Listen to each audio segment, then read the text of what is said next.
In the 15th century BC, a man by the name of Abram, later called Abraham, Genesis 17:5, after he made Ishmael, the covenant of flesh, circumcision, Genesis 17:11, with the Elohim, received a prophecy. He was told that his descendants would be taken into a land that was not their own and oppressed for 400 years. These oppressors were identified as the Amorites, which means mountain dwellers, in Genesis 15:13-16. The Amorites, are the albino cursed seed of Canaan, Genesis 10:15-18, the son of Ham, who was the son of Noah. There were two bondages that the descendants of Abraham, Ishmaelites, and the Israelites, were destined to be in. The old incidents, Exodus 3:10, Ramses, the second, and the new incident, 2 Kings 25, Nebuchadnezzar, the second, son of Nabopolassar. Some people get both of these incidents confused with the Israelites, in Miriam, Egypt, originally called Kemet, being oppressed or 400 years, Genesis 15:13. They were in Miriam, Egypt, for 430 years, Exodus 12:40, and oppressed by the Pharaoh, Ramses II, yet they were treated honorably by the pharaohs prior to Moses, also called Thutmose or Thothmose II's coming. As a matter of fact, Moses, was born at the beginning of Seti I, also known as Sethos in Greek, who reigned from 1304 to 1237 BCE, as the third king of the 19th dynasty, Exodus 1:8. Moshe only lived 120 years, Deuteronomy 34:7. 40 of those years were in the desert, after the Israelites crossed the Red Sea, Deuteronomy 29:5, so, do not be confused. You are Zerah, seeds, descendants, of Abraham, that have been scattered, yet shall again be gathered, Zephaniah 3219-20. Here, you will receive the way it was given to you, by Anu. Heed the message. Do not turn away the Ankh, a Sumer and Egyptian symbol called the key of life, which was the original cross, for it unlocks the door to eternal life. Thousands of years ago, an event took place that would affect the world until the end of days. That event was the fall of he who is called Nakash, the Whisperer, a leader of tribe of human reptilian, and his followers, 200 in all, were cast out of the six-sun constellation called Orion, with 6 solar systems. They then took refuge on the planet Earth in a city known as Saturn. It was later called Nude, an abominable nudist camp, and even later moved to become Rome. At the Tigris-Euphrates rivers, the old city, today called the Persian Gulf.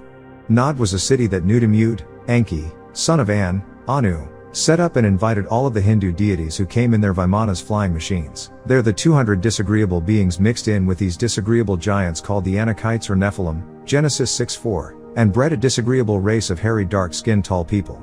The city Nod, Genesis 4:16, was also called Abaddon, Revelations 9:11. The Aramaic, Hebrew, word Abaddon means place of destruction where the father of ruin is. And Apollyon meaning, destroyer is the Greek name for the word Abaddon, mentioned in Revelation 12:9. Abaddon is mistakenly used as the name of a person called the devil or Satan, however it is not. It is the place where he resides, it's not Humbaba or Zun, himself. Nakash, the Whisperer is found in Genesis 3:1, one's the true title of the devil, whose name was Humbaba whom you call Satan, Job 1:6, Iblis, Quran 2:34, the serpent, the evil one, Shaitan, Samael, Lucifer, Halel, Hasatan, Canaz, the dragon, Revelation 9:11. This fall took place because all of the Anunnaki, those Anu sent from heaven to earth, were told to bow down out of respect to a newly fashioned being, Zakar, Adam, Quran 15:29. However Nakash, who was Azazel, the one removed, at the time did not want to bow to Adam, Quran 2:34, because he was created before him Zakar, Adam, in the previous sun cycle, of fire, Quran 55:15, and Zakar, Adam, was made during the moon cycle from the dust of the ground, Genesis 2:7. Thus he refused to bow down at the command of Allah, Anu, the Most High. He was wroth and manned a craft and started going from planet to planet. He was angry and filled with Naru Samyun or Samuel meaning hot poisonous wind, thus he inherited the title Samael meaning poison those of El. Then all of his host asked him why was he so angry. Samael was angry because he felt Zakar, Adam, was going to cause mischief and cause bloodshed, Quran 2:30. So he rallied 200 followers and they united with him and tried to stop the beginning or development of this newly fashioned being for 600 Earth years, known as the grafting or cloning of Zakar, Adam. Thus, These beings who united fashioned being for 600 Earth years, known as the grafting or cloning of Zakar, Adam. Thus, these beings who united with him transformed from seraphim to cherubim, from agreeable to disagreeable, from benevolent to malevolent beings, and became known as the 200 fallen angelic beings. When you look at Revelation 12:7-9, you are told of a war that took place between the dragon, Tarnush, and his negative angelic beings, cherubim, against Michael, Murdoch, and his positive angelic beings, seraphim, all called Elohim, these beings, or Anunnaki.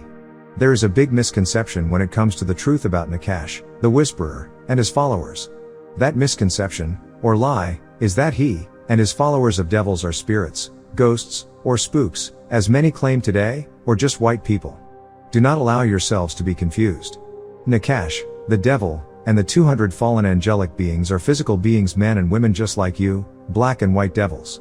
You're caught up on the word beings. The word beings means, the state or fact of existing or living, one lives or exists or is assumed to do so, of physical and mental qualities that make a person. That is why they are called beings.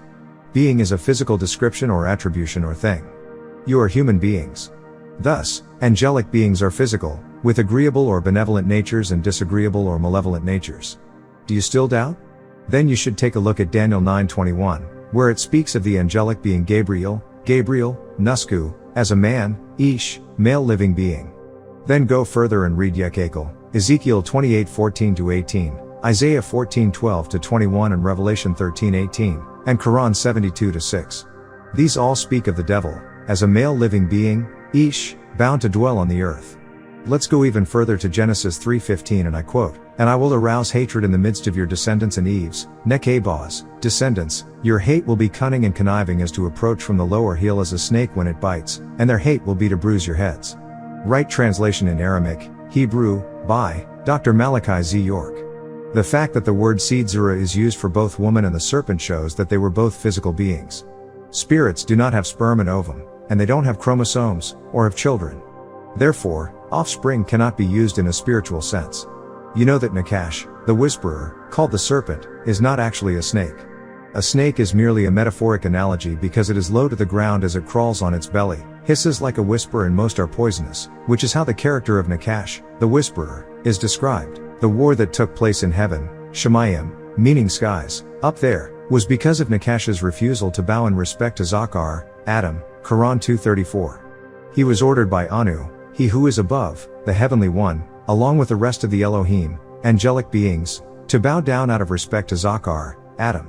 Nakash refused, giving him the name Iblis, meaning rebellious one, Quran 2:34, from the root word balasa to rebel, and was, therefore, cast out, Revelation 12:9, from what you call heaven, to dwell on Eretz, earth, in a place called Nod by the Elohim Anunnaki who came down here, to a place they call Eridu. Quran 7:25, he, Rudwan, said, in it, the earth, you will give life and live, and die, and from it, the earth, you will be brought out. Right translation in Ashuric Syriac, Arabic, by Dr. Malachi Z. York. He, Kalkal, Urmel, Rudwan, is speaking to Zakar, Adam, Nekabah, Eve, and Nakash, devil. So, do not be confused. Nakash is a being appearing as a man, Bashar, in Ashuric Syriac, Arabic, and in Aramaic Hebrew, meaning mortal in the skin. And he intends to make good on his promise in Quran 15:39-40, and I quote, Quran 15:39-40, he Nakash, Al-Kanaz, the Whisperer, said, O my Rab, who is my master, because you have left me to go astray, verily I will make sin look good to them in the planet earth, and I Nakash, the Whisperer, will cause them to go astray, all of them. Except your slaves, those purified ones, Al-Muklejana. Right translation in Ashuric Syriac, Arabic, by Dr. Malachi Z. York. Many of you have accepted Nakash's promise over that of El-Elos. Therefore, Quran 15:43 applies to you, and I quote, Quran 15:43, and surely hell Jahannam is certainly promised to them, every one of them. Right translation in Ashuric Syriac, Arabic, by Dr. Malachi Z. York. Nakash has set forth his plan to make evil fair seeming, Isaiah 5:20, as well as to make you believe that time brings about the change of ways and laws. This is found in Daniel 7:25, among other places. Many of you did not realize that another event took place that would affect Nakash and his followers, as well as many of you today up until the time of the following event. The event that took place was the curse that was placed upon Canaan, through Ham, from Noah, as a result of Ham, looking at the naked body of his father Noah. When you look at Genesis 9:25, and he, Noah, son of Lamech, said to Ham, the curse will be upon your son Canaan the albino, a slave, Abed, workers, of slaves, Lulu a Milu, he will be to his brothers the Shemites and Japhethites, the non-albinos.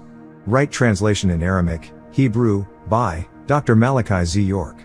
You see that Canaan, was cursed to be a servant of servants unto his brethren, and marked as the so-called curse of leprosy, as many believe to have been put on Canaan, which manifested through the albino race of lepers who inhabited the Caucasus Mountains, Quran 18:25. Notice that Deuteronomy 7:2-3 says that friendship and intermarriages with Canaanites were forbidden. Quran 35:6 says that Nakash is an enemy and that you must treat him as such, and Quran 4:119 warns us not to take Nakash as a friend. Take him as a friend if you choose, but be ready to spend an eternity with your friend. If you look at the original translations of the scriptures, it will clear up the confusion about Nakash, whom you call Satan, the devil, the serpent, or the dragon. Quran 4:119, and I, the evil one, the reptilian, will cause them, the so-called Jews, and Christians, and idol-worshipping tribes, during the time of the newsbearer Muhammad, to go astray. And I will certainly stir vain desires in them, and I will command them, that they will cut off the ears of the cattle, called Bahira, a polytheistic practice of pagan Arabs, and I will command them so that they will change the source's creation. And as for him, who takes Satan, the reptilian, for a friend, other than the source, El Elo, he indeed shall lose, be clearly lost. Right translation in Ashuric Syriac, Arabic, by Dr. Malachi Z. York. Quran 7:16-17, he, Iblis, Samael, Nakash, Al-Kanaz, the rebellious, malevolent being said, I swear. As you, Adam Zakar, caused me to go astray, I, the devil, will sit and wait for them, Zakar, seat on your narrow path of the ones who stand up straight. Then I will certainly come from before their own hands, and from behind them, and from their right, and even from their left, and you will not find most of them grateful. Right translation in Ashuric Syriac, Arabic, by Dr. Malachi Z. York. Quran 15:39, he Nakash, Al-Kanaz, the whisperer, said, O my Rab, who is master, because you have left me to go astray, verily I will make sin look good to them in the planet earth, and I Nakash, the whisperer, will cause them to go astray, all of them. Right translation in Ashuric Syriac, Arabic, by Dr. Malachi Z. York. Daniel 7:25, and he will speak great words against the Elia, the Most High, and will wear out the Holy One of Elion, the Most High, and think to change times and laws, and they will be given into his hand until a time and times and the dividing of time. Right translation in Aramaic, Hebrew, by Dr. Malachi Z. York. In order for Nakash to keep these promises, he uses tricknology. Tricknology is simple, but complex. It is the presentation to you of the truth of Elion El, the Most High, the highest El, as well as the lie of Nakash. His goal is to get you to choose his lie over El's truth. He has been very successful. For Nakash's plan to work, he must cast a spell of sleep, the spell of Kingu, or Leviathan, on the Enoshites, then present that truth and lie to you in an attempt to make the lie your choice, or, at the least, confusion sets in, and there follows frustration. Therefore, turning from the whole matter of righteousness. Thus, unguided, society depicts the morals of the individual. And a corrupt society molds a corrupt person. Out of the truth, he makes this new untruth. What you must understand is that this spell of sleep, Kingu, that was, and is continuously enforced every day for 6,000 years of the Elohim, desisting place called the Sabbath, 3,600 years to go home and 3,600 years to return, that's 7,200 years, subtract 6,000 years left with 1,200 years, which bring us to the 7,000 years. You will have a 1,000-year period with them. Revelation 24, this is not spookism. Then add your 400 years of bondage with the remaining 200 years and you get the original 600 years to clone you. All time is complete. If you break 1,200 into 2 you get 600 plus 600. The spell casting still is enforced today through devil vision or television, tell lies visually, which has subliminal messages that you may not pick up consciously, but your subconscious mind does, and it doesn't forget. For example, if I say, are you on a diet? Now let's see what this word means. Die as in death, and T in the English language is for something in the past tense. You don't even realize what you are saying. These are the instruments of Pan, the music demon, the father of panic, and most forms of entertainment. This spell causes Enoshites, Enoshites, to think irrationally, and in an irrational amount of time. Example, spell the word york. The white of the egg is called a what? If your answer to this LS yolk, you are wrong, it is called albumin, egg white. This is all a part of tricknology. Yahuwah Elohim tells you in Deuteronomy 7:3 not to intermarry with Canaanites. But, television and magazines, Magah, from mega meaning big, zine from the Ashuric/Syriac, Arabic, word zana and Aramic, Hebrew, meaning fornication, 2 Chronicles 21:11, portray certain types of women as the most beautiful women in the world and you flock to them. But, you smile and love them, and then snarl and kill your own people. Deuteronomy 5:7-8 says, not to put gods, Elohim, with or before Yahuwah Elohim, or to make and worship graven images. But, you worship Yeshua, Jesus, Ahmed, Muhammad, and bow down to the cross and the black stone, Kaaba, the Star of David, Magen David, and the Ankh.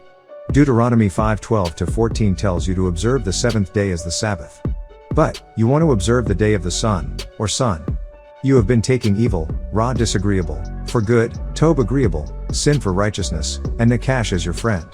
Well, the time has come for the truth to clear up all confusion.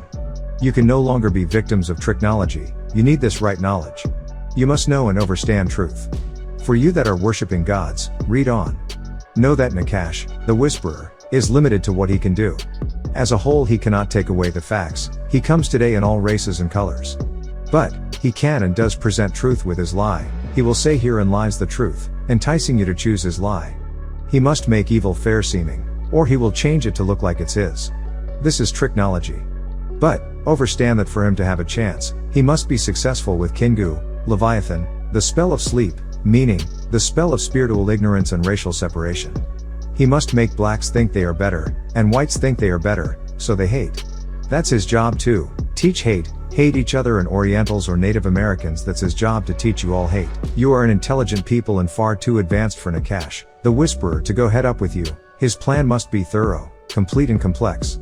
And it is. But if you read the Family Guide it will help you. What you, as gods, Elohim, or children of El, Psalm 82:6, ye are gods, Elohim, you are children of the Most High El, must realize is that Nakash has hatred in his very heart towards you, both you Nubians and Caucasians. And he hates Orientals and Native Americans. Nakash does not discriminate. In that hatred, he mocks you as servants of Elion El, Anu, the Heavenly One. You have become so ignorant and backward that you take the mockery, and love it. I'm a black this and a white that, what fools. It's a planet problem, not a race problem anymore. You accept and label yourselves with whatever he calls you while he sits back and laughs as you kill each other. He calls you evil without light, you accept it. He caused you to fall from your original state and tells you that you are animals and you accept it. Remember he is in your genes, right in your seed, Genesis chapter 6. He mixed with human beings. So many walk amongst you.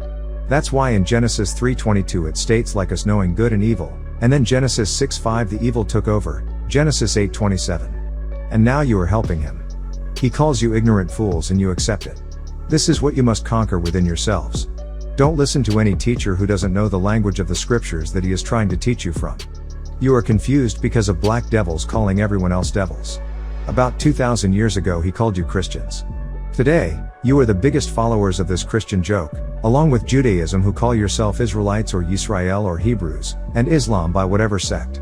Nakash and his helpers are doing their job, treating you like Job. You see, when you say I need a job, there is a whole book in your Bible about a man named Job, read what he will do to you. And doing it well. It could be your best friend or your mate. Your son or daughter, father or mother. Haven't you ever wondered where the names of the week come from according to the scriptures? They were only numbered, not named. They came from polytheists honoring their gods, as they called them. Let us take a look at these names given to each of these days of the week. The first day of the week was named by those that worship the sun. 1. Sunday, from Sunandag, in Old English it means the day of the sun, in honor of the sun god Baal. This ts where the name Sananda comes from. 2. Monday, from Monandag, Old English for, the day of the moon.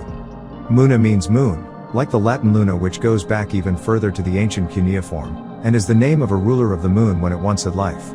3. Tuesday, in Old English, the day was named in honor of the god of war, Tiu, originally Tiwestag. 4. Wednesday, named after the Scandinavian god, Woden Woodenstag. 5. Thursday, named after the god of lightning and thunder, Thor, originally called Thurjag. 6. Friday, named after the goddess of Frigg, believed to have the power to bring warriors back to life, called Frigidaig. 7. Saturday, from the Roman god Saturn, for which the planet was also named, called Cedardag, and Saturn was the original name of Rome. And the Hebrew calendar gets all its names from Babylonian gods. The Canaanite deities, that's right, the Hebrews had the very god Tammuz in their religious calendar. 1. Nisan, 2. Iyar, 3. Sivan, 4. Tammuz, 5. Av, 6. Elul, 7. Tishri, 8. Heshvan, 9. Kislev, 10. Teves, 11. Shavat, 12. Adar. The sixth month of the Jewish religious calendar, known as Elul, means worthless gods. This same word is found in Jeremiah 14:14 as the word of not worthless, of false gods in the Aramaic, Hebrew. Then it is found again in Leviticus 17:9 as the word Elil, as idols. Both these words Elil and Elul come from the root word al, pronounced el, not as el, meaning no, neither, not. They are also confused. You Hebrews or Israelites also took a day and called it the Sabbath, Shabbath. If you really look in the scriptures, Exodus 20:10, you will see that was the Elohim's, Anunnaki day of desisting, not yours. The Anunnaki were desisting or resting from the 600 years of making and cloning you, creating you from a clot, Quran 91, preparing the planet for you. They went home, which will take 7,200 years, 3,600 and 3,600 returning after that, Quran 4:11, it says when Allah finished here then he went to the heavens. Quran 2:29, notice the days of the week. They never named them, but only numbered them, Genesis 1 and 2. Which of these is the Sabbath, Shabbath, now, day of desisting, that the Elohim have chosen? You know it as the seventh day. You call it Saturday, but, why is it that you honor the first day, or the day of the sun, or sun? Christians call it the day of your Lord, which is Baal. You, also call it the day of the sun, or is it sun, meaning, Yeshua, Jesus. All of you that are honoring the first day as the day of your Lord, are actually honoring the sun as your Lord. Miriam was called land of the burnt faces by the Greeks. If you look at the last chapters of Genesis and the first chapters of Exodus, you see that Israel, dwelt in what you call Egypt for 430 years, Exodus 22:40-41. The last 100, or so, years of the children of Israel, in Miriam, Egypt, were the years of their oppression, which is what you are going through today.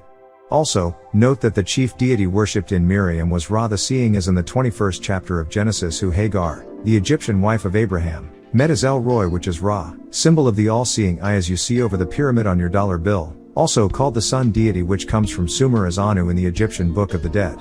The fact that Hagar didn't call on the deity El or Al of the Canaanites, proves that even she didn't convert to Abraham's religion but called on the deity of Miriam, Egypt. Overstand that, during the time, Miriam was the richest nation on earth. Ra was their chief deity, but not the only deity that they worshipped. However, today, America is the most powerful nation on the face of the earth. And, as prophesied in Revelation 17:1-8 and 18-7, the new Babylon, known as America, would be a very rich nation, as the kings of the earth commit adultery with her. What country on the face of the earth has more of a following than the United States, called Babylon? Here, in America, one of the major religions is Christianity. They profess the worship of the Trinity, or the three into one concept, the Father, the Son and the Holy Ghost. They claim their chief deity to be the Father, but when you look closely, you see that the worship of the Son, far outweighs the worship of the Father and the Holy Ghost put together. The next time you go to church, or talk with a Christian, notice how much more he will glorify the Son, over the Father and the Holy Ghost, whom you allow to possess you. Thus, you find that your chief deity is actually the Son, whom you call Jesus, or Jah-Zeus. You call your Sabbath, the day of the Lord, but you also call it the day of the sun. Are you confused? 1 Corinthians 14:33. Sunday or Saturday or Friday is a trick. The Israelites, also don't know who to worship: Yahweh, Adonai, El Shaddai, El Elyon, El Elo. They are as confused as Christians and Muslims. Again, Nakash, the whisperer, has been successful in his use of tricknology against you. He has given you the truth and a lie, and enticed you to choose the lie. He works you 5 days a week and gives you the weekend off from work, the seventh and the first day. Which do you choose as your Sabbath? The day of the sun, your Lord, Baal, the first day. Stop allowing Nakash to make fools of you. Religion is a man-made philosophy of divine or superhuman powers to be obeyed and worshipped. Adamites were procreated to be successors, Khulafa, Quran 10:14, over the others that were cloned, grafted over a 600-year period to become minors to work for the Elohim and in time inherit the Eretz, planet Earth. They were so evil, Genesis 6:5. The Elohim saw Adam as the making of the devil. It took 400 years for the breeding of 4 generations as in all cloning and genetic splicing or grafting. That's 10 people per 100 years and comes out to 40 people over a period of 400 years. 100 years before the 400 for the preparation, that is the collecting of the choice species for breeding or what is called abducting, and the building of the laboratories, Earth Base 1 called Tiahuanaco, South America. This place also has the faces in stone of the 7 types of human faces possible, so actually there are only 7 different faces and everyone has a combination of these 7 original characteristics. That was the 7 different Anunnaki mixed with Homo erectus, and why you have the face on Mars. Actually you can have one combination out of 7 faces. The last 100 years was for the civilizing and educating. After the Anunnaki, Elohim, were finished Genesis 2:1 with what they wanted from it. You were given the will to choose, adapt and invent, which made you the Adamites superior to all else on Eretz, Earth, Genesis 1:26, but inferior to those in heaven. There are many different religions throughout the world, but in this scroll you will concentrate on the 3 powerhouses of the Western world: Christianity, Judaism, and Islam. They are small compared to Hinduism or Buddhism. You live in the West and think they are great. You are wrong. Only 1/3 of the Eretz, planet Earth, are Christians by whatever denomination, Jews, or Muslims, by whatever sect altogether. They are small in number on the planet Earth. First, the Judaism of the Jews. These Jews claim to be the chosen people of Yahweh. They also claim to be the recipients of the covenants. The Jew is actually the descendants of Jebus, the cursed seed of Canaan. This is their true identity. Genesis 10:15-17. The Canaanites, were vile, perverse people, Leviticus 18:24, 20-23.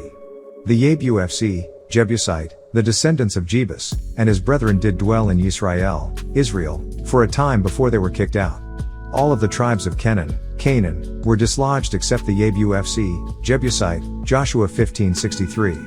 The Yebufc, Jebusite, refused to be dislodged and clung tightly to the tribe of Yehuda, Judah. These Jebusites claim to be the descendants of Abraham, through Yitzchak, Isaac. Yet they are of the cursed seed of Canaan, and his wife Salah.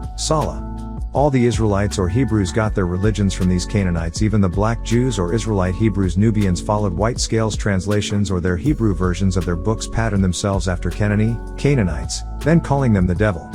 The 11 tribes of Canaan: 1. Sidon, Sidon, fortified, wife Gina. 2. Heth, Kath the terrible, wife Sibel. 3. Jebus, Yeb-Uz, desolate, wife Shaluma, peaceful. 4. Amorite, Mori, mountain dwellers, wife Dinah, in debt. 5. Girgashite, Girgashi, roughness, wife Kamar, moonlight. 6. Hivite, Quiuwi, tent dwellers, wife Zainab, fornicator. 7. Arkite, Arki, sweaters, wife Amma, my nation. 8. Arvadite, Arvavd, desires, wife Sadah, Tsa, wronged. 9. Sinite, Chini, yearly wife Zillah, showdown. 10. Zemarite, Sem-Ari, council wife, Sakina, hot wind. 11. Hamathite, Kam-Oth, blackness, wife, Bada, whiteness. But these Jebusites today are converts who came from Europe. Many think they're from Germany, but they're not. They are from Russia, called the Ashkenazim. This is just one group. The other is called the Sephardim, but are less in number than the Ashkenaz. I have said for years the Jews of today are not those of from Abraham's time. This is just another one of the Jews' famous lies. Genetically they are more related to the Hun, Uyghur, and other Magyar, and not from the tribe of not the seed of Abraham. They aren't the chosen of God as they would and have had you believe for years. A Christian group out of Arizona made it their business to publish and pass around a newspaper giving historical proof that the Jews of today are not the Israelites of the Bible. A well-known Jewish author named Arthur Kessler says the Eastern European Jews are not Semites but are Khazars, Mongols and Huns. And these are descendants of the cursed seed of Canaan, the albino. Not the descendants of Abraham, who was a Syrian of Chaldea. Genesis 15:7. Yet, all the Nubians Israelites, such as the sect headed by Ben Ami Carter, who are reading someone else's translation, or the Hebrew that is distributed in Israel today because they live right inside Israel and speak modern Hebrew, or the Hebrew Israelites like Yahweh ben Yahweh's followers, who are following the King James translation that just added their own pictures and some minor alterations which is someone else's translations of the Bible, or there are new groups that copy our translation and then distort it for their own gain. All are following a Torah written or translated by the Ashkenazims of European sect or the Sephardim European the Orientalist Jews. Second, we'll deal with the Christian. The confused of the confused. No Christian, or anyone else, can show you, in the scriptures, where you are commanded to be Christians. No Christian can show you where you are told to bow to the graven image of a man on a cross or of any saints. But, all of these things they do claim. Christianity is claimed to mean, Christ-like or followers of Christ. Jesus of 2,000 years ago never referred to himself as Christ, nor did he call his disciples Christians. The word Christ is the English corruption of the Greek word Christos, which comes from the Latin Christus. Christos from the Hindu deity Krishna and is the Greek interpretation of the Aramaic, Hebrew, word Mashiach, which takes its origin from the Ashuric Syriac, Arabic, word Masi meaning anointed. Masi is derived from the root word Masa, which means, he wiped clean, he healed and anointed. But, let's go further. You claim, Christ is referred to as Yeshua, Jesus. If this is true, let us look at this title more closely. When you look at the word Christian, and read, from right to left, you will read, Antichrist. The message is there. The truth is before you. I have been teaching you this since 1970 AD. Yeshua, Jesus, upheld the laws of Moses. He taught that you should uphold the laws until the end of time and all things pass. Matthew 5:17-20. Don't think that I have come to destroy the laws of the Torah, or what the prophets said. I did not came to destroy, I came to fulfill them. For surely I Yeshua say this to you, not until the Orion skies and the planet Earth are gone, will one yod, the smallest letter of the Hebrew alphabet, or one point, a grammatical accent in Hebrew, in no way perish from the Torah until all has become complete. Whomever of you breaks the smallest commandment, and will teach others to do so, he will be called the smallest in the kingdom of the Orion skies, but whoever will teach them the same will be called the biggest kingdom of the Orion skies. For I say to you that except your righteousness will exceed the righteousness of the gray mist and the Pharisees, you will in no case enter into the kingdom of Orion skies. Right translation in Greek by Dr. Malachi Z. York. As you can see, Yeshua, Jesus, who many of you worship, told you to follow all of the laws, not what you so choose. He, also, said that those who sought righteousness must be more righteous than those calling themselves Pharisees and teachers of the law. In this day and time, that would be the preacher, imams, ministers and scholars. Yeshua, Jesus, told you also, that it was impossible for you to serve two masters, only serve Theos in the Greek who he called Eli, one of the Elohim, Matthew 6:24. He warned you of people coming in his name, in Matthew 7:21-23 and continuously performed his duties in the name of Theos. It is claimed that he was sent unto the world and loved the world. But, when you look at Matthew 15:21-28, you see that he shunned a Canaanite woman, calling her a dog, saying that he was only sent unto the lost sheep of Israel. In John 17:9, you will find that Yeshua, Jesus, said that he did not pray for the world, but only those unto whom he was sent. Understand that the books of the New Testament are Gospels according to. According to means, in the opinion of. Therefore, these books are opinions of men, called in Islam Hadith, books of tales written by men. That is why there are many contradictions in the New Testament, as in Paul performing things in the name of Yeshua, Jesus, rather than Theos. Also, when Paul says that you no longer have to follow the laws of Moses. Again, when Paul says that circumcision is no longer necessary, Galatians 6:15, Paul seems to supersede Yeshua Jesus, in the Christian doctrine even though it is Yeshua, or Jesus that many Christians profess to worship. In Romans 3:78, Paul admits that he is a liar. In Romans 7:14-25, again, Paul admits this time, that he was possessed. These are not our words, but his own. Don't believe me, check it out. Note that the road is straight and narrow, Matthew 7:14. Nakash is tricky. In Hadith, tales, he tells you all the lies that he so chooses. He will bombard you with lies and throw in a little truth to confuse you. This is his job. One of the last commandments, before the Hadith of the New Testament is in Malachi 4:4. It tells you not to be partial keepers of the law, Malachi 2:8-9. You must be fully obedient to the laws. You cannot pick and choose as you please. Furthermore, if you go to Deuteronomy 5:7-9, Ezra 10:2-3, Habakkuk 3:6 and Isaiah 4:1, you find that you don't follow, not one of these laws. That makes you hypocrites, because you claim to follow the laws, but follow your own traditions. Let's go further. 1 Corinthians 11:5-10, 12-16 and 1 Timothy 2:9-15. Yeshua, Jesus, the man you supposedly follow, spoke the Aramaic, Hebrew, language when he dwelt on earth. If he is your teacher, why do you not follow him? Why do you not speak, read and write the original Aramaic, Hebrew, language? You claim that you were all born in sin, but the Elohim tells you in Ecclesiastes 7:29, that he made you righteous, but you seek many traditions you have claimed, John 7:42, to follow the Christ that was crucified almost 2,000 years ago. Well, whoever your Christ is, he is not the real Messiah, sent unto the lost sheep of Yisrael almost 2,000 years ago of the seed, sperm, of David, David. He was never crucified. There was a crucified Jesus named Simon Bar Jesus Acts 13:6, the son of Yeshua, Jesus, and Mary of Magdalene. As a matter of fact, your hadith even shows you that Yeshua, Jesus, son of Mary was not crucified. Let us take a close look at this subject. The first time that the plot of Yeshua's, Jesus, death was spoken of, came from the mouth of a man named Caiaphas, who was a high priest. This can be found in John 11:49-53. Nowhere, before this time was Yeshua's, Jesus, death spoken of by anyone. As you can see in verse 54, Yeshua, Jesus, attempted to hand him over to the Romans, but he was unsuccessful. Remember Nakash, the whisperer, gives you the truth along with a lie. In Matthew 27:3-8, Judas is so grieved, that he hangs himself. But, in Acts 1:18, he bought a field then threw himself over a cliff. Now, what really happened to Judas? In truth, Yeshua, Jesus, son of Mary was not crucified, but, Judas was taken in his place. Judas was made to look like Yeshua, Jesus, and then crucified. This can be found in Quran 4:157-159 and 355. Now, let's take a look at what you call the New Testament.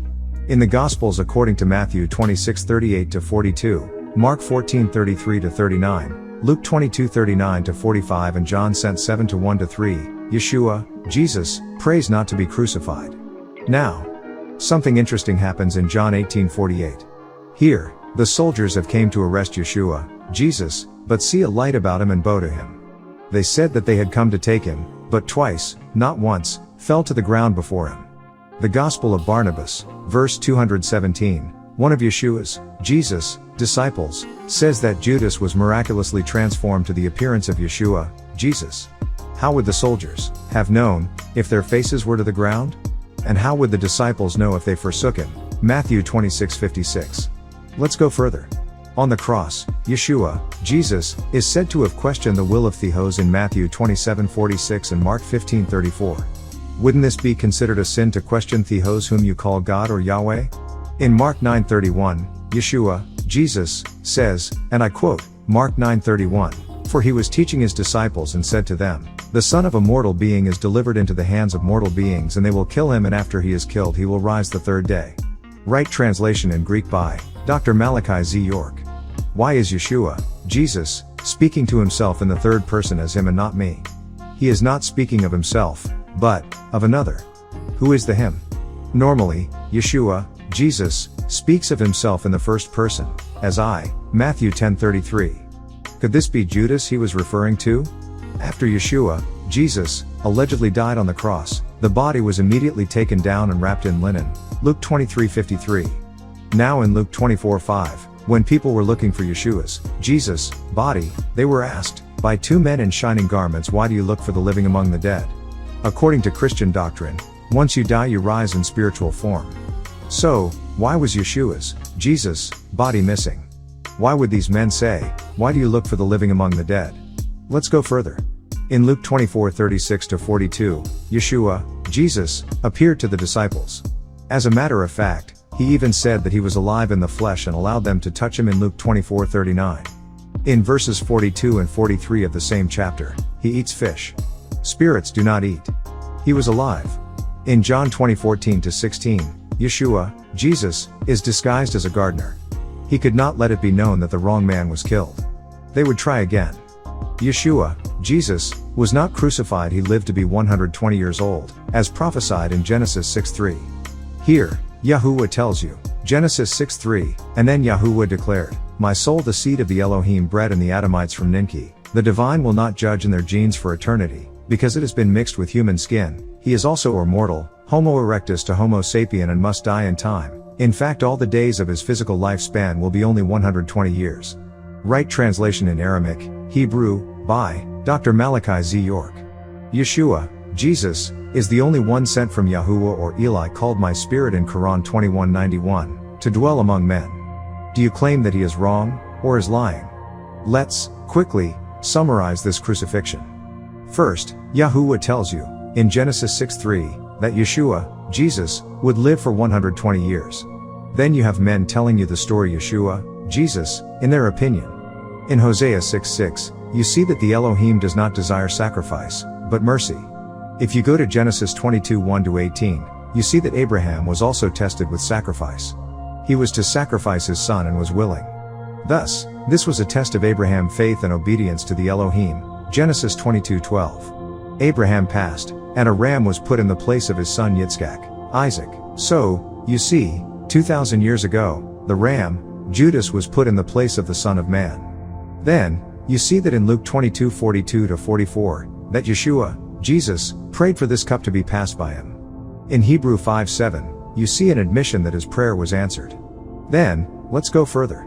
In 2 Timothy 2:8, you see that the teaching of the crucifixion and the resurrection are the teachings of Paul. Now, in Deuteronomy 13:1-5, if there arise among you a prophet or a dreamer of dreams and give you a sign or a wonder, and the sign or the wonder come to pass, which he spoke the words to you, saying, let us go forth, after other Elohim which you have not known, and let us be their slave. You will not listen to the words of that prophet, or that dreamer of dreams, for Yahuwah your Elohim lift you up, to know whether you love Yahuwah your Elohim with all your heart and with all your spirit. You will walk after Yahuwah your Elohim and fear him and keep his commandments and listen to the speech of his voice, and you will be a slave to him, and cleave to him. And that the newsbearer of the things to come, or that dreamer of dreams, because he has spoken to turn you away from Yahuwah your Elohim, which brought you forth out of the part of the planet earth of Egypt, and redeemed you out of the house of slavery, to drive you out of the way you walk in, so will you put the disagreeableness away from the middle of you. Right translation in Greek by Dr. Malachi Z. York. As you have already read, the crucifixion and the resurrection, as well as the teachings of the worship of Yeshua, Jesus, are those of Paul. If you heed to the command of Yahuwah, then Paul should have been put to death, along with anyone who follows him.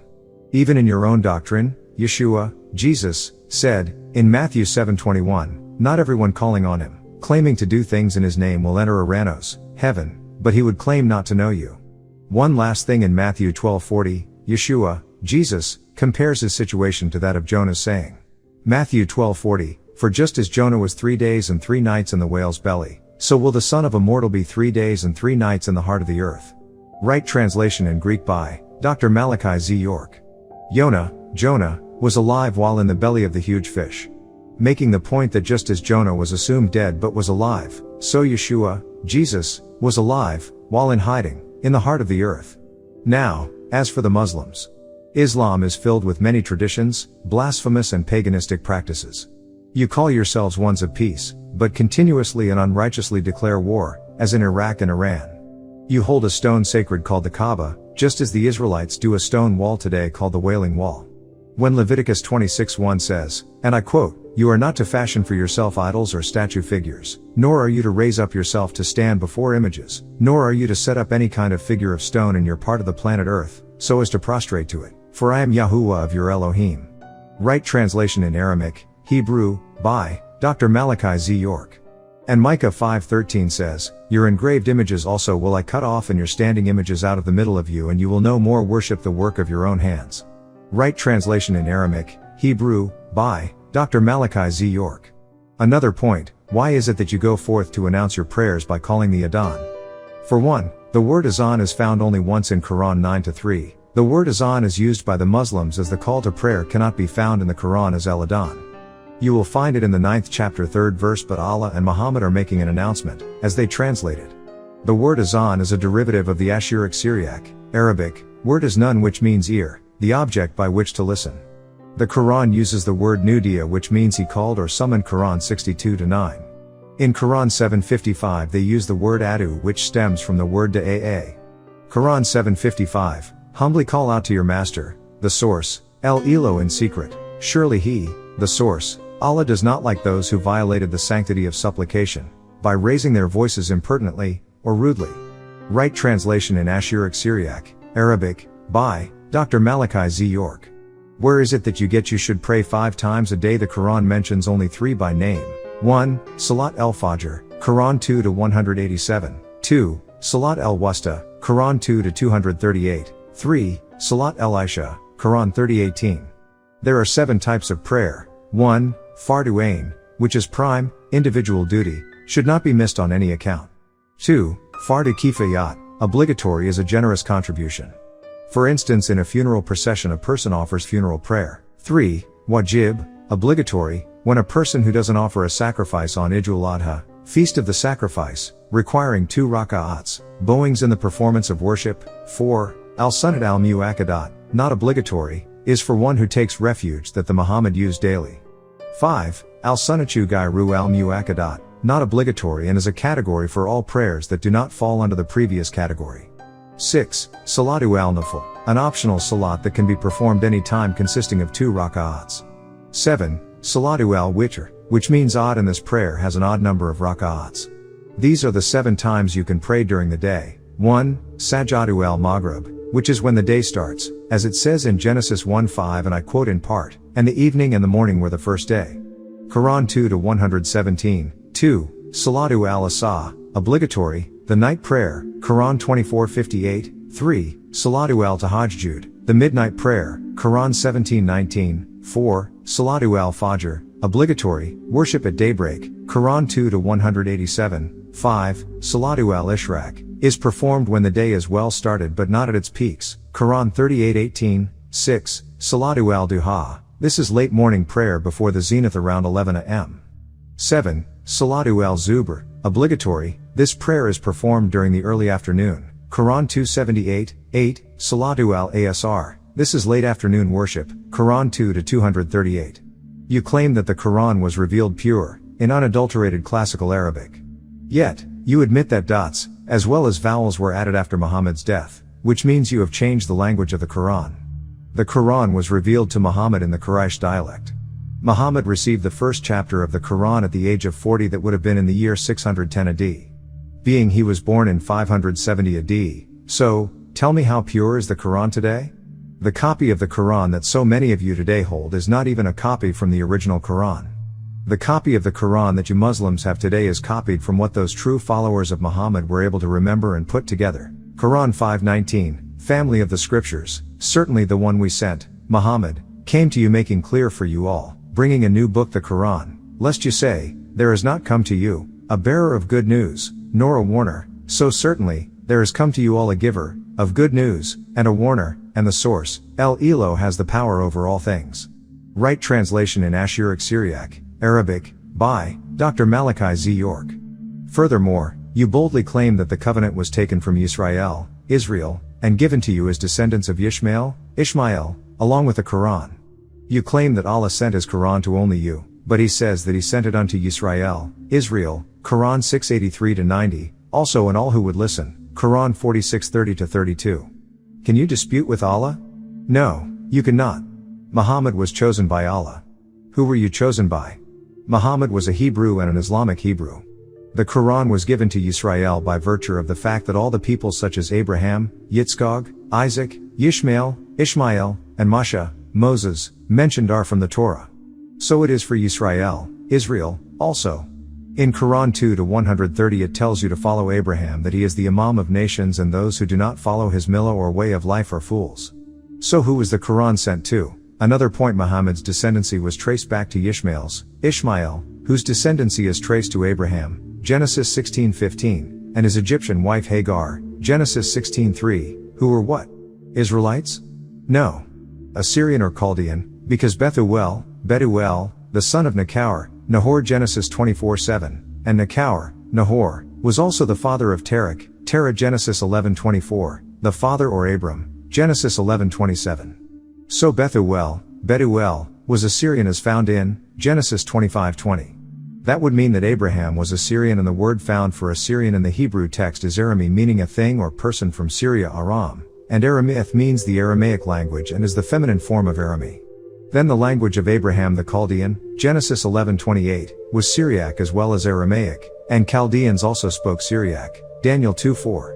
And when you see Abram the Hebrew in Genesis 14:3, make note that they're not using his Hebrew name Abraham, which is first used in Genesis 17:5 when it changed from Abram to Abraham. They were calling him a Hebrew when he was still living under the Chaldean name. In your claim that the covenant was passed on to you, you cite Genesis 49:10 and Hebrew 8-7, 10, 13. Well, let's say the right of the firstborn does go to Ishmael, Deuteronomy 21:15-17, to him goes a double share of inheritance from his father's wealth. But, the promise from the Elohim would be through Yitzchak, Isaac, as stated in Genesis 1:11-13. And this covenant would be everlasting, Genesis 17:7, if they hadn't turned their backs on him for a god Baal. And I quote, "And the children of Israel did evil again in the sight of the Lord, and served Baalim." Genesis 49:10, "The staff of authority will not part from Judah, nor the right to make laws depart from between his feet until Shiloh comes, and to him will be the gathering of the nation of people." Right translation in Aramaic, Hebrew, by Dr. Malachi Z. York. We claim and teach by facts that Muhammad was indeed the Comforter and the Shiloh of Genesis 49:10 prophesied to come by many Israelites and Hebrews. Without an in-depth knowledge of the Hebrew language and scriptures you'll get confused. Let us not fail to reveal the facts to you. First we get the name of a person Salah, which in Aramaic, Hebrew, Shelik, which means sprout.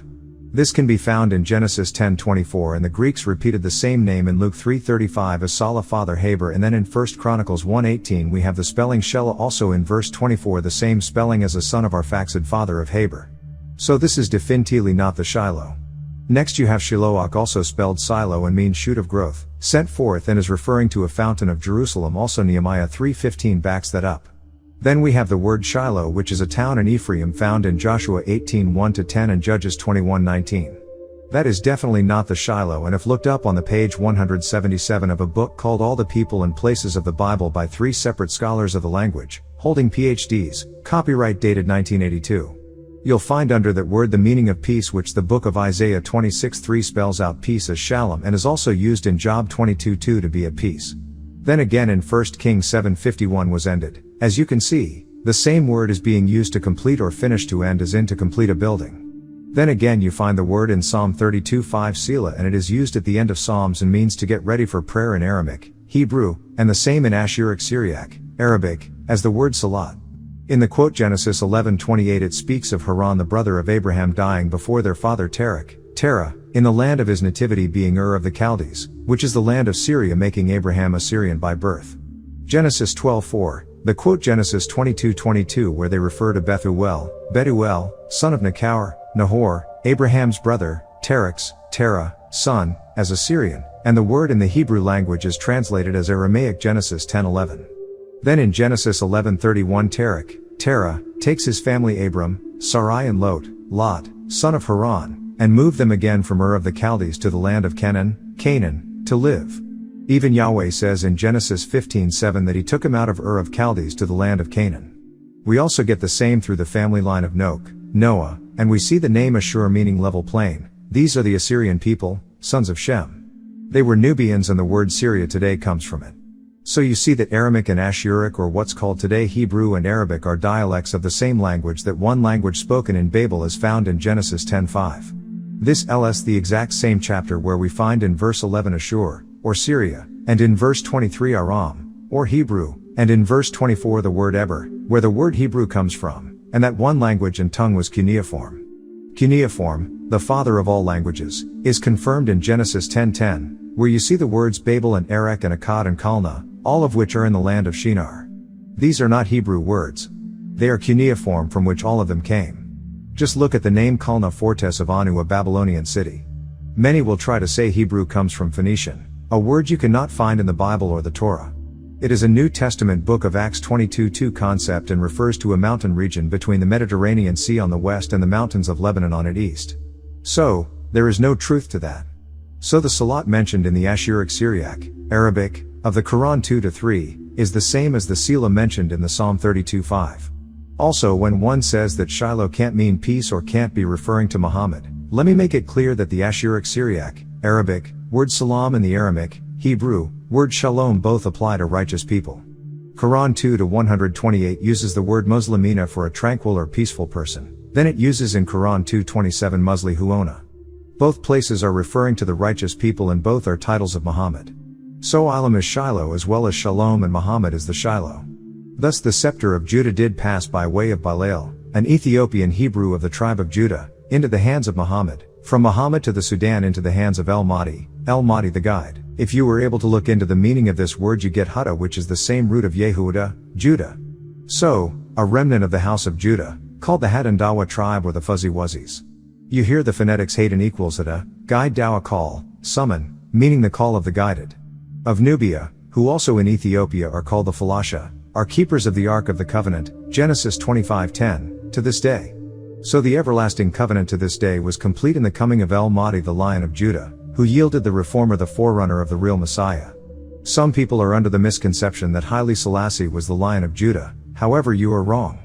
In order to be the Lion of Judah you would at least have to be from that same bloodline. The island practice today is not it.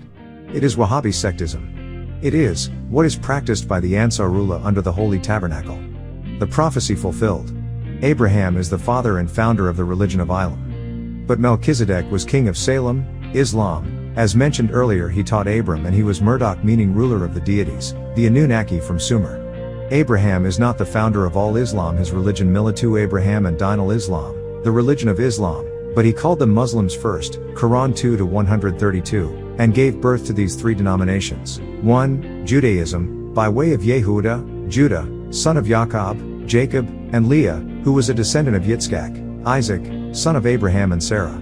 2. Islam, by way of Ahmed, Muhammad, son of Abdullah and Amina, who was a descendant of Ishmael, son of Abraham and Hagar.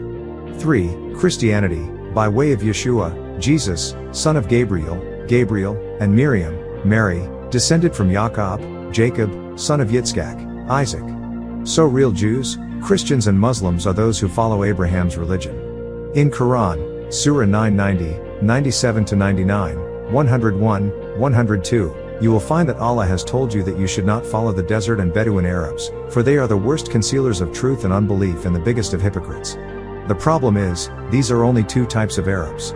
Explain to your followers why you had slaves before the Christians did and sold them to your evil brothers.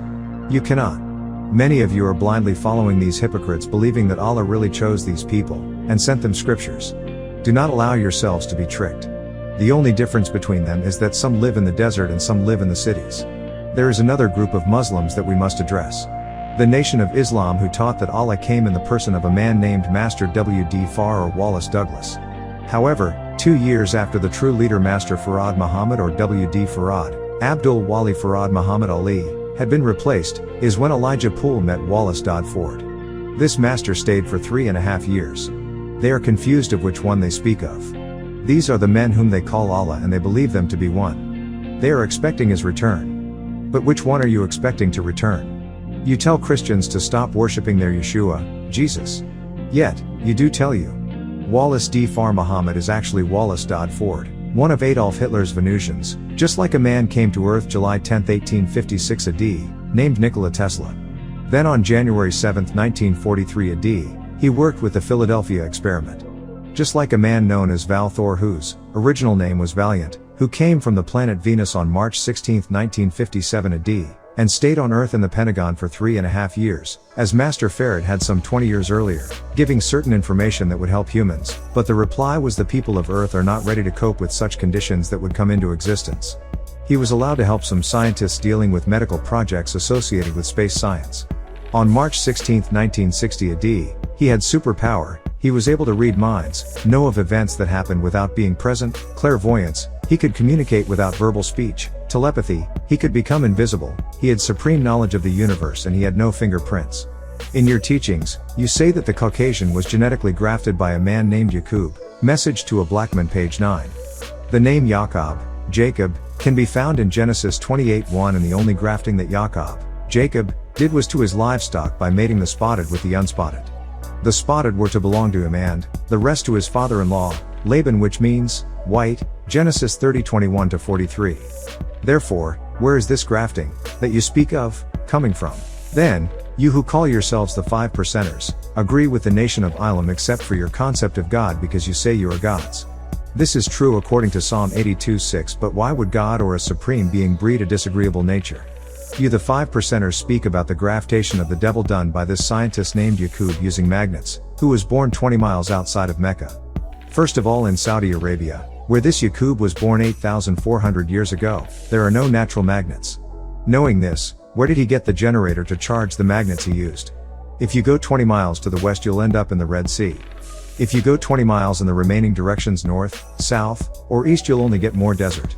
The only places where natural magnets occur on the earth is at the points that are exactly 30 degrees longitude in such places as Giza, Eridu, Persian Gulf area, and places in South America like Peru and Mecca is located between 35 to 40 degrees longitude. All of this still makes no sense because playing with magnets would not give you any information about genetics. Do not allow yourselves to be confused by these religious fanatics. They are the teachings and traditions of men called hadith, which are lies bound together in a widely accepted religious doctrine. Open your eyes and see. For the first time in your life, use what the Anunnaki have given you. Let go of man's religion, all kinds. Give him back his Bibles and Qurans. Get right knowledge from the Holy Tabernacle Ministries. Habakkuk 3:6, he stood and measured the planet Earth. He saw and leapt asunder the Gentile nation, and the everlasting mountains were scattered spread abroad, the perpetual hills did prostrate, his ways are eternal. Right translation in Aramaic, Hebrew, by Dr. Malachi Z. York. Revelation 7:8, as for the beast which you saw, he was and he is not existing now yet is determined, he will ascend from the bottomless pit and he will run toward eternal damnation, and all who dwell upon the planet Earth will wonder, those whose names are not written in the scroll of the ever-living from the beginning of the world, when they looked at the beast which is done, and yet here he is, or is he? Right translation in Greek by Dr. Malachi Z. York. Babylon, Iraq today, originally, was an ancient empire, first established by Nimrod son of Cush, Genesis 10:8, and he also ruled the 11 descending tribes of Canaan, Genesis 10:15. Babylon, Genesis 10:10, was later conquered and destroyed by Persia, Iran today, Kings 24:10-11. The word Persia in Aramaic, Hebrew, is parak and means pure or splendid. If you look closely at the word, you will see where the word Farsi, the language spoken in Iran today, came from. The P in the Hebrew would change to B because P did not exist in ancient Semitic languages. This nation of Nubians has died once, and now has risen as Amorites, whom Nimrod the Nubian presented it to. Thus, the astonished world follows this newly arisen empire, Babylon, Revelation 14:8, 16:19, 17-5, 183. No one has more of a following than the United States, and now with the fall of Russia, one worldism or the New World Order is in effect. As I mentioned in Leviathan 666 edition number 15. There is no confusion. America is the new Babylon. Babylon's first founder, Nimrod, was called a Jabbarine in Aramaic, Hebrew, that is Gibbor, Genesis 10:9, which relates him back to the sons of God that came to earth in Genesis chapter 6 verse 4. This Nimrod was the product of the sons of the Elohim, making him a mighty hunter in front of the Lord, Genesis 10:9. This made him a sun worshipper, the savior to the Amorites, called the sun god Shamash. The word is still used by Israelites and Hebrews today for sun.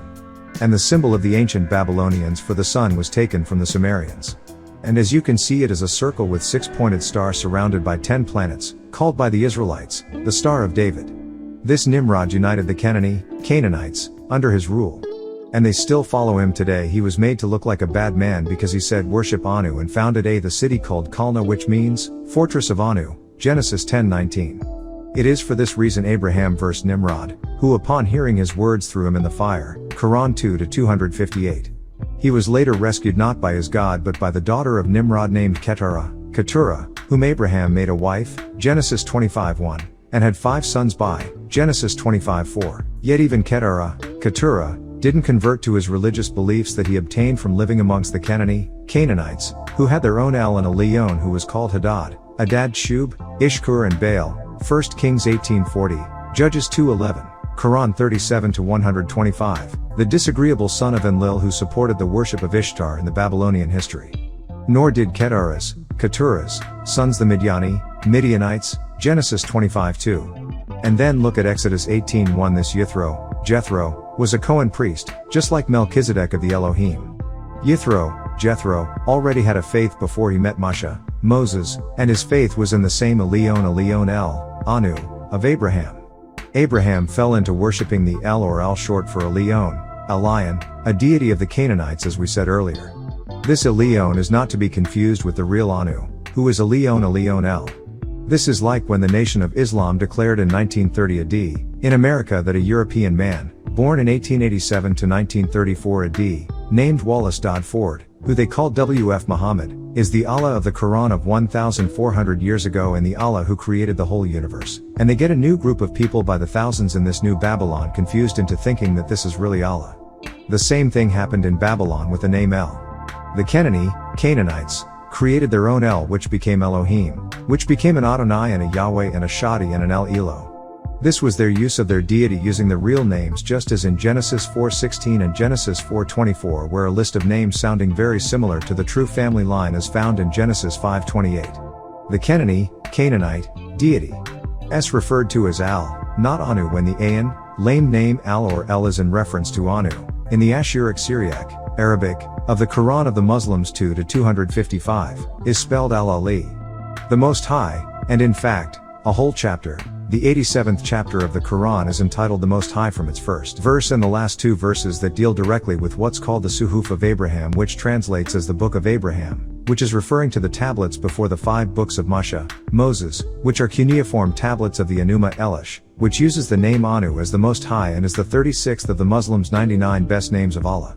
Later in Genesis, chapter 14:18, an Elohim Anunnaki named Melchizedek, a Kahan priest of El El and known as Al-Qadr to the Muslims, who is found in the Quran 1860-82, originally called by the title Murdoch, whose name was Amar Utu in those cuneiform tablets, also a disagreeable Elohim Anunnaki who converted to a benevolent being, son of Enki, Nudimmud, and Damkina, came to Abraham in the plains of Mamre.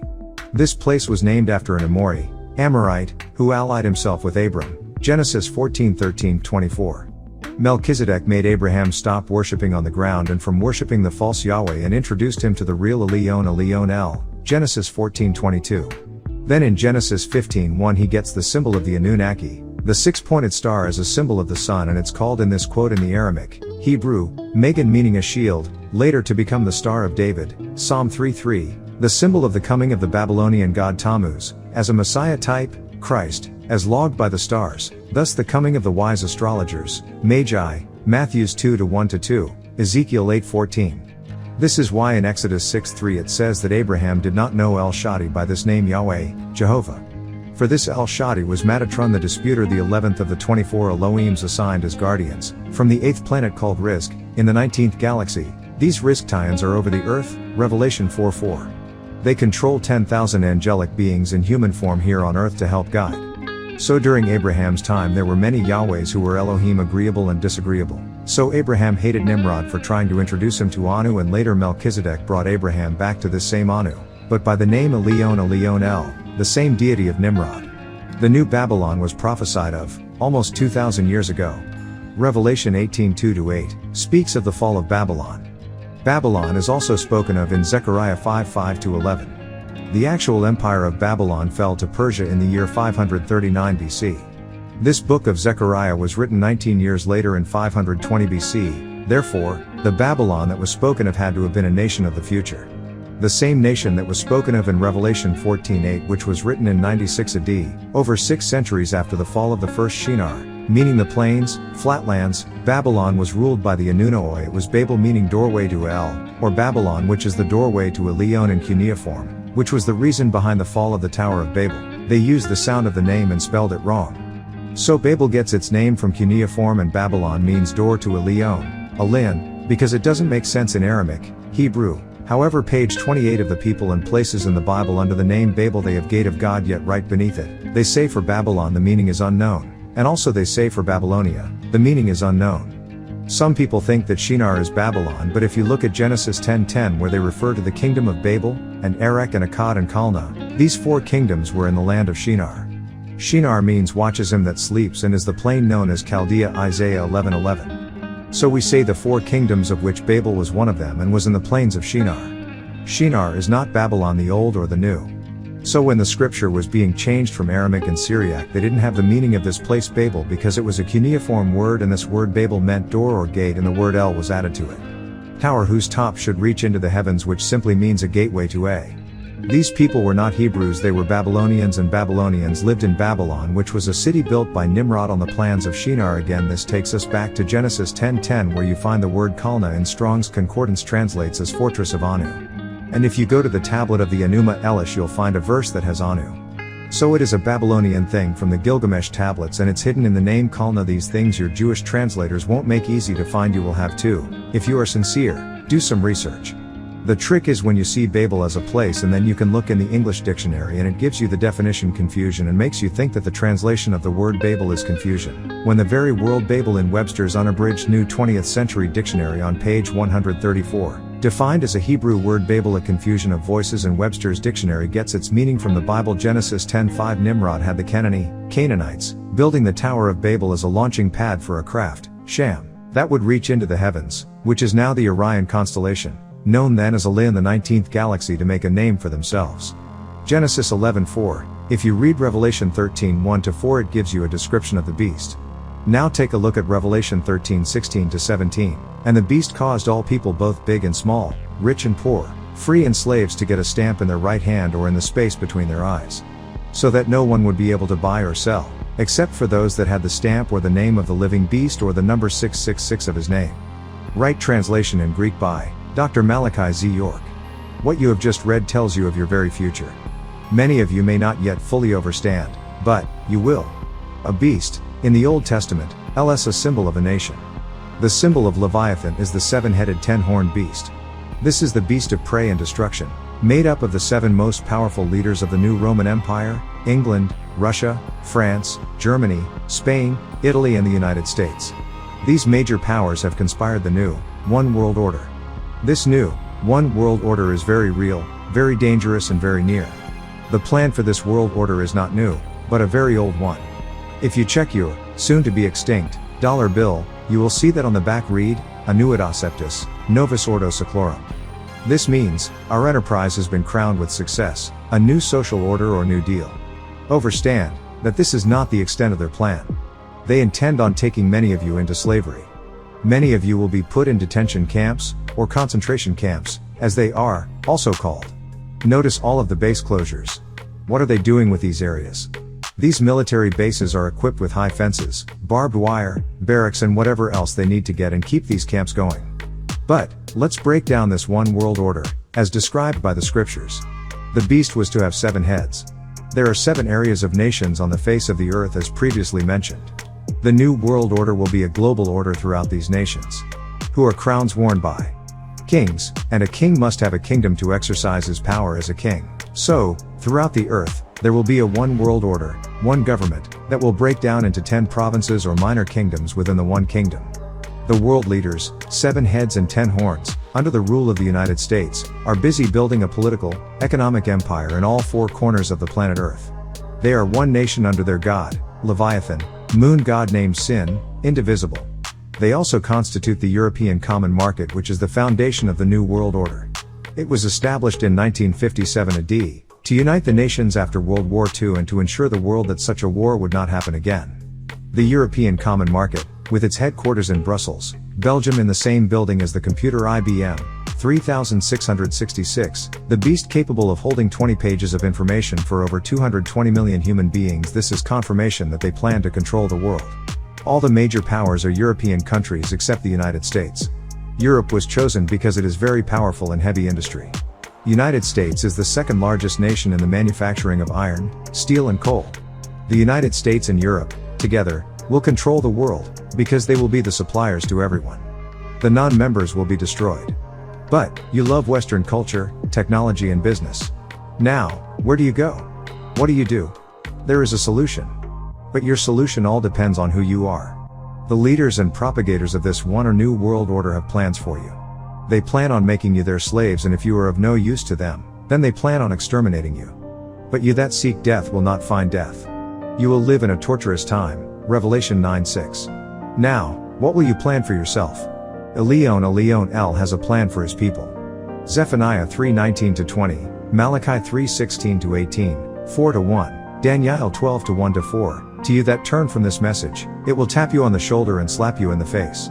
To you that heed this message and seek a true solution through Elion, who is Anu of the original tablets, Enuma Elish, Atrahasis, Adifa, the descent of Ishtar to the underworld, Tammuz and Ishtar, the Gilgamesh epics, and Etana.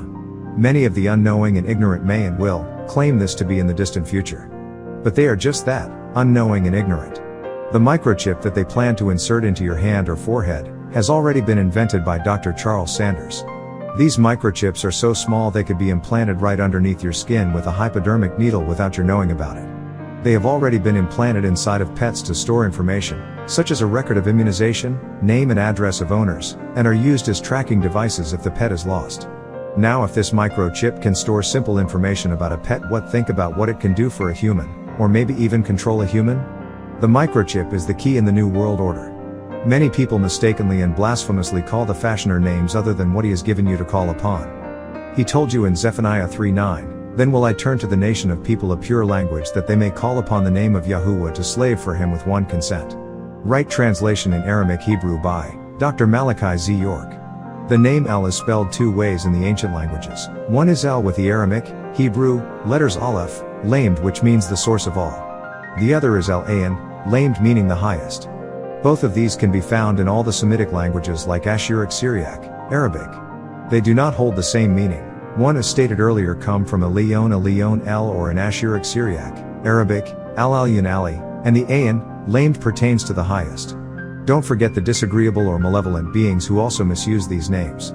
This is the same concept from the Bible, where you have a lineage from the benevolent or agreeable side of the family: Kenan, Canaan, Yurd, Jared, Kanok, Enoch, Methuselah, Methuselah, and Lamech, Genesis 5:9-21.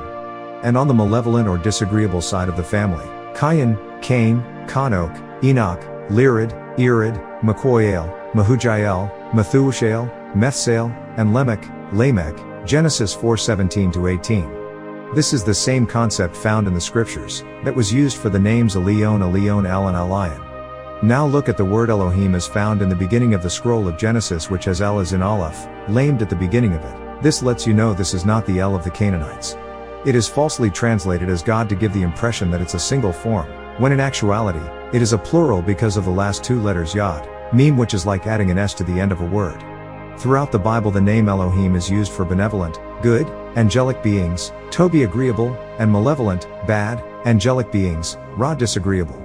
The Greek theos is equivalent to the Elohim. The name El in Aramaic, Hebrew, or Al-Ashuric, Syriac, Arabic, are on the end of the attributes of the angelic beings, as in the names Michael, who dares to be like El, Daniel 10:13, and Gabriel, warrior of El, Daniel 9:21.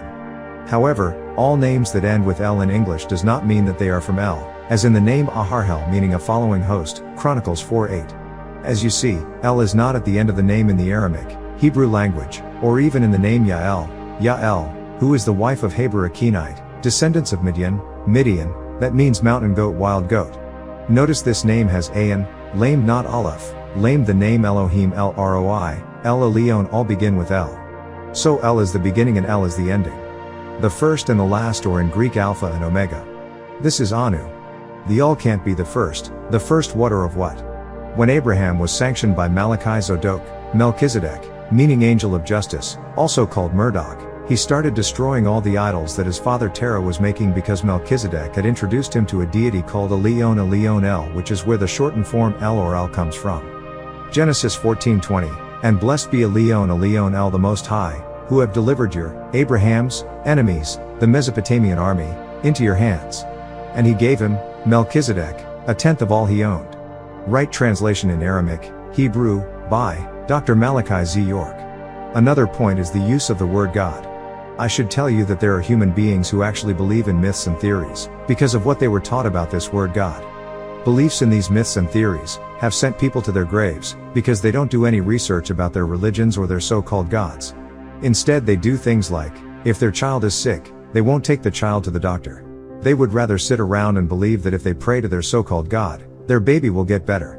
Or if they get laid off from their job, somehow the God that they believe in will provide for them and their family, instead of making a job for themselves or trying to find another. For example, putting food on your table, clothes on your back, or even paying your bills, and I could go on and on. These people believe that if they have enough faith in this word God, things will get better. This is again because of the spell of Kingu, that has you ignorant and keeps you in the spell of religion because you will not take the responsibility for your life into your own hands. It is much easier to rely on someone else. According to you Christians or Jews by whatever denomination, your God is supposed to be the all-providing, and to you Muslims by whatever sect, your God Allah according to Quran 51:58 is he who gives, and I quote, "For Allah is he who gives all." The Ashuric Syriac, Arabic, word used here is Ar-Razak, the 17th attribute, meaning the provider. This God spelled with all capital letters is supposed to be, according to you, the big G that provides all things, correct? Well, what about the many people who die in plane crashes? When an airplane is flying in the air and suddenly there's a problem, however no one aboard seems to know exactly how to stop the plane from crashing. Is this God going to stop the plane in mid-air, before it hits the ground? Or is it God who allows things like this to happen? Which God is it? Is it the big G or little g that can prevent things like AIDS? Who is the God who is responsible for the life-threatening disease AIDS, big G or little g? Terrorism, who's responsible, big G or little g? Genesis 2:7, and Yahuwah of the Elohim shaped Adam, Zakar, from Nimki's clot of granulated blood from the people of the ground. They gave him the breath of divine life and Adam was born a spirit. Right translation in Aramaic, Hebrew, by Dr. Malachi Z. York. This is part of the account of reconstruction, which is the word berash, which is often mistranslated as to create, shape or form when it actually means shape or form as in reconstruction, making something from that which was already in existence. Berash is translated into English as the word Genesis, coming from the Greek word genos, meaning a particular kind or kindred. Genesis is the origin or genealogy of the Elohim, meaning these beings, Adamites, and the Enoshites, Enoshites, meaning mortals. In everyday life, scientists are proving that a certain species have been on the planet longer than many believe. Some say millions of years. But it is generally agreed and proven that man has been on the earth longer than a few, or even, several thousand years. How can this be? According to a widely accepted myth, man was created 6,000 to 7,000 years ago. Not true, man was procreated 49,000 years ago. L's scriptures in the Aramaic, Hebrew, do not say when God created man in his image. It does not say his name was Adam. Genesis 1:27, and God created man in his own image, in the image of God he him. This man is Ha-Adama, which is plural and means those of the ground. Yes. That means people actually lived before Adam and Eve. It is not until the second half of this quote that it is referring to the creation of Adam and Eve, male, Zakar, and female, Nekeba, created he them. Note that Adam is similar to the word atom. An atom is a tiny particle, of which all things are made of. Adam is the Aramaic, Hebrew, word for ground and the name of the first people known to you on the earth with knowledge of, both good and evil, Adamites. Dam means blood in Ashuric Syriac, Arabic, and if you had a bucket of blood, it would turn into a brown mound of dirt. Now do you see? Adam was made from the dust of the ground or congealed blood. Chapter 96 of the Quran, the separation of cells, you are descendants of the Adamites, through Abraham. But, Adam and Hawa, Eve, were not the first people. And not all of the Adamites are chosen. Note, Cain, was cursed, as was Cam's, Ham, son Canaan, who are all the descendants from the Adamites. According to widely accepted myth, Zakar, Adam, and Nekeba, Hawa, Eve, were the first man, Adam, and woman, Nekeba Hawa, Eve, to walk the earth. This is a lie, and those who accept this lie, or myth, do not know the scriptures. First of all, the Torah, the 5 books of Moshe, Moses, was not the first scriptures to be sent. There were tablets that existed before the scriptures, such as the Enuma Elish, which are 7 tablets, and Gilgamesh epics, which are 3 tablets, as I previously mentioned. If you do not believe that Nakash, the whisperer, Genesis 3:1, would make it hard to find the truth and hide it from you, then you do not know Nakash. You must know your enemy in order to overcome and conquer that enemy. These ancient tablets clear up the metaphoric speech and hidden secrets of the book of Genesis. But, since you are only familiar with Genesis, I will deal with that. Genesis 13:16, and I will make all of your seed as the dust of the earth, so that if any living being can number the dust of the planet earth, then may your whole seed also be numbered. Right translation in Aramaic, Hebrew, by Dr. Malachi Z. York. The dust of the earth is used again, as a metaphor, in comparison to an amount or number of people. Genesis 1:26, and the Elohim, Anunnaki said amongst themselves, now let's breed, clone people Homo sapiens of this planet earth, Adamites looking just like ourselves, Anunnaki and acting like ourselves, and we will give them rulership over the fish of the sea, and birds of the skies, and over all of the non-speaking mammals, and all of the creeping things that creep upon the planet earth. Right translation in Aramaic, Hebrew, by Dr. Malachi Z. York. The S is, obviously, the Elohim. After their creation, 76 trillion years ago, Anu used them to do his will. At one time, these Elohim Anunnaki come to earth in Genesis 6:4. When the Elohim said that Zachar, Adam, and Nekabah, Hawa, Eve, were brought forth from dust of the earth, that was not to be taken in a magical, spooky sense, Genesis 2:7. They were both born from a father and a mother. Nekabah's parents were Ptah and Anath, and Zachar's parents were Adam and Lilith. Let's go to the curse put on Nekabah. Genesis 3:16, to Eve, Nekabah, he said, I'm going to increase the pains during labor and conception. In fact, you will give birth through pain, and even right after that pain you will desire sexual intercourse with your husband, and in it he has no pain, and he will dominate you. Right translation in Aramaic, Hebrew, by Dr. Malachi Z. York. Now, the key to this phrase is greatly mutably. This phrase speaks as though childbearing had taken place before and was not as painful.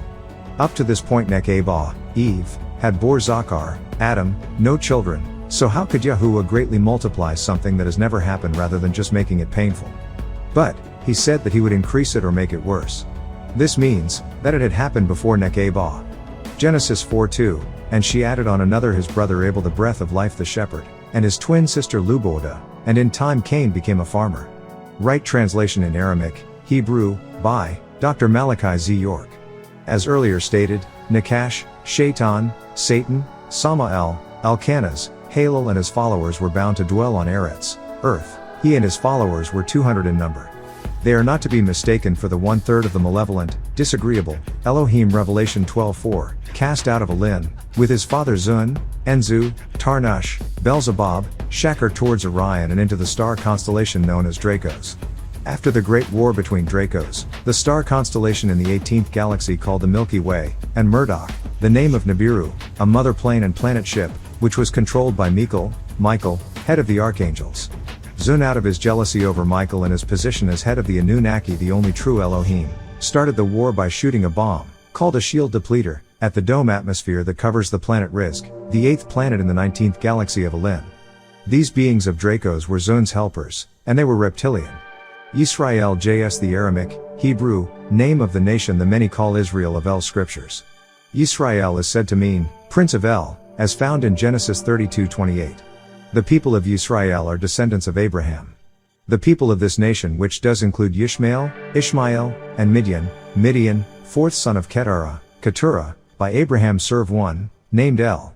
And were the chosen people that received and upkept the laws of Yahuwah, Leviticus 18:26, 30, 26:26. El made a promise never to fully turn away from his people, that he may, again look favorable upon them for returning back to him, Leviticus 26:42-46 and Malachi 3:6 and 7. You have accepted the law and will, again be gathered. This time forever, for your judgment is near. Jeremiah 38:11, Deuteronomy 31:21 and Malachi 3:16-18. The covenant has not been taken away from Israel. But, you must uphold your part, by not worshipping Baal, Judges 8:33. You have a symbol for the covenant, that has been given to you, that you hold. This symbol is made up of two triangles. One facing up and the other facing down. The six-pointed star symbol of the sun. The triangle facing upward, represents Israel, the covenant promise, by following the laws prescribed for you, and raising yourselves to a higher level. The triangle facing down, represents Shmael, the covenant of flesh. The triangle facing down, must lay on top of the triangle facing up, because the scepter was passed to Muhammad from Judah, otherwise the interlocking one, is a corrupt symbol and does not represent the symbol to the covenant of Israel, or Ishmael. The shield goes all the way back to Abraham. All of his seed, the Israelites, the Ishmaelites, and the Midianites, fall under this symbol of the sun Shamash. A covenant is an oath or solemn and binding agreement or compact. It is an agreement or oath between two parties to keep a promise. Yahuwah has made covenants with his chosen people, the Enoshites. As a matter of fact, there are quite a few covenants mentioned in the scriptures. Some were everlasting and some were not. Genesis 17:10-13, Isaiah 55:3, 61-8, Jeremiah 32:40, Ezekiel 16:60, Ezekiel 37:26. In these covenants, Yahuwah made agreements with and promises to his servants. The first covenant was a promise made to Noah, in Genesis 9:16-17. The token of this covenant between Yahuwah and Noah, was the bow that would be seen through the cloud. What is meant by bow is the shape of the ship. It has an arch-like shape of the top of the ship, which is a mothership, an aircraft. He promised to never flood the whole earth again and gave you the bow as a reminder of his promise to human and all creature of flesh. The second covenant was with Abraham, and the act of circumcision was the token. All of the males with Abraham's tents, as well as his descendants, were to be circumcised, Genesis 17:14. This type of covenant is called Berith Milah or Millet in Aramaic, Hebrew. Berith meaning a covenant in a sense of cutting, a compact made by passing pieces of flesh, and Milah in Aramaic, Hebrew, and in Ashuric Syriac, Arabic, meaning rite or ritual, and refers to the faith of the person or the ritual of the religion. Circumcision is commonly known as the covenant of flesh with Ishmael, Genesis 17:10, also known in Ashuric Syriac, Arabic, is Ata, which means to cut. The third covenant was that of promise that was given to Yitzchak, Isaac, Genesis 17:7-8. The fourth covenant was with Moses, and found in Exodus 6:4 and Exodus 34:27. In this covenant, the people of Yisrael were to follow the laws and was given the land of Canaan, whenever the covenant was broken by the people. Yisrael was taken into captivity for a time by the Nubian Babylonians and the Nubian Syrians, who were still following the ways of ancient Sumer from the Elohim Anunnaki. Yahuwah Elohim promises a covenant of the future that can be found in Jeremiah 31:31-34, 32:36-41. This goes hand in hand with Malachi 3:6 and Revelation 21:7. As the Son of Righteousness removes the lies. He is Dr. Malachi Z. York. Overstand that you have statutes to uphold and earn. You will receive your inheritance promised to you by the Elohim. If you are prepared for it. Read Revelation 7:9 and 21:2-4, 6, 7:24-26, 22:14. Surah 3:15, 972, 37:41-49, 55:46-77 and 98-8. Know the truth and the truth will make you free, John 8:32. As you can now see, you have been the target of Nakash's black and white devil's bombardment of lies and confusion. The Elohim has told you in Ecclesiastes 7:29, that he has created man upright, but you have grown to seek the inventions of men. He tells you in Micah 7:5, don't have faith in friends, don't put your confidence in a guide, keep the opening of your mouth from her that lie down sexually in your bosom. Right translation in Aramaic, Hebrew, by Dr. Malachi Z. York. You must trust only in facts, not some spooked out promise. If you follow me, you'll have eternal life. Do not allow yourselves to be beguiled like Zachar, Adam, and Nekebah, Eve, were in the garden. You have read of his way for you. That way is straight and narrow, and few will enter. Quran 1-6-7, 7:16, Matthew 7:14. Do not trust in man's inventions or traditions. Open your eyes and you will find my words to be true, and as I have always said, don't believe me, go check it out. Allow yourselves the opportunity to live your natural way of life, righteously. Do not be caught in the web of lies of so-called religion. Heed the call for all Enoshites, to accept truth in order for you to be worthy of the key of life for your soul's sake, before it's too late. The time is now.